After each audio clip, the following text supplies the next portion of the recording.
चलिए नॉट, ये हम लोग को सीखना थोड़ा सा जरूरी हो जाएगा।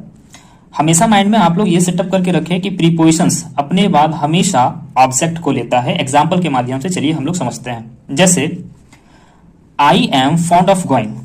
अब यहाँ पे आप ऑफ को देख पा रहे हैं, ऑफ यहाँ पे क्या है, तो एक प्रीपोजिशन है, और प्रीपोजिशंस अपने बाद हमेशा क्या लेता है, ऑब्जेक्ट को लेता है। यानी कि गोइंग यहाँ पे एक ऑब्जेक्ट का काम कर रहा है।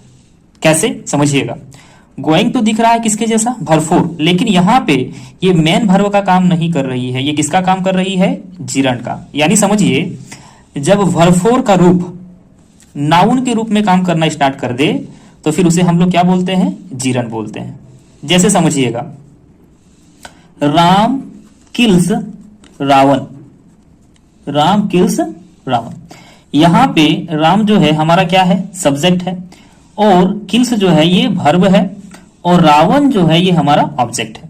अब इस चीज को हम लोग ध्यान से समझेंगे कि राम भी एक नाउन है और रावण भी एक नाउन है, लेकिन ये नाउन सब्जेक्ट में है और ये नाउन ऑब्जेक्ट में। यानी समझिएगा कि अभी हम लोग क्या बताएं कि नाउन जो है एक सब्जेक्ट का भी काम कर सकती है और साथ साथ ऑब्जेक्ट का भी काम कर सकता है।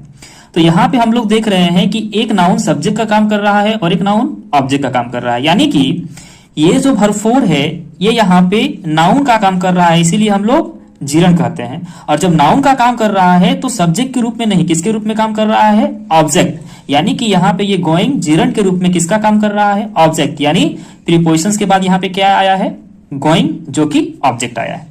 इसी प्रकार से आगे, सी इज गुड एट रीडिंग। यहाँ पे एट प्रीपोजिशंस है और प्रीपोजिशंस के बाद रीडिंग जो है यहाँ पे ये क्या हो जाएगा, ऑब्जेक्ट हो जाएगा। बट ऑब्जेक्ट होगा लेकिन इसे हम लोग क्या बोलेंगे, जिरंड बोल देंगे, है ना, सेम इसके भांति।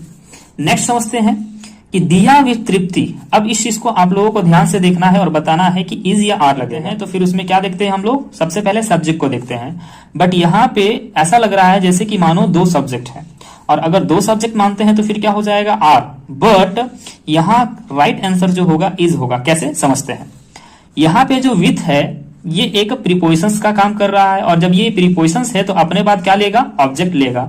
यानी कि विथ के बाद अपने बाद क्या लेगा, ऑब्जेक्ट। यानी तृप्ति जो है यहाँ पे ये किसका काम कर रही है, ऑब्जेक्ट का काम। और ऑब्जेक्ट के अनुसार से कभी वर्ब का चयन नहीं किया जाता है, किसके अनुसार से, सब्जेक्ट के अनुसार से। यानी कि दिया जो है ये किसका काम करेगा, यहाँ अब सब्जेक्ट हो जाएगा। अब दिया जब सब्जेक्ट हो गया तो इसके अनुसार से क्या हो जाना चाहिए, इज करेक्ट आंसर होगा।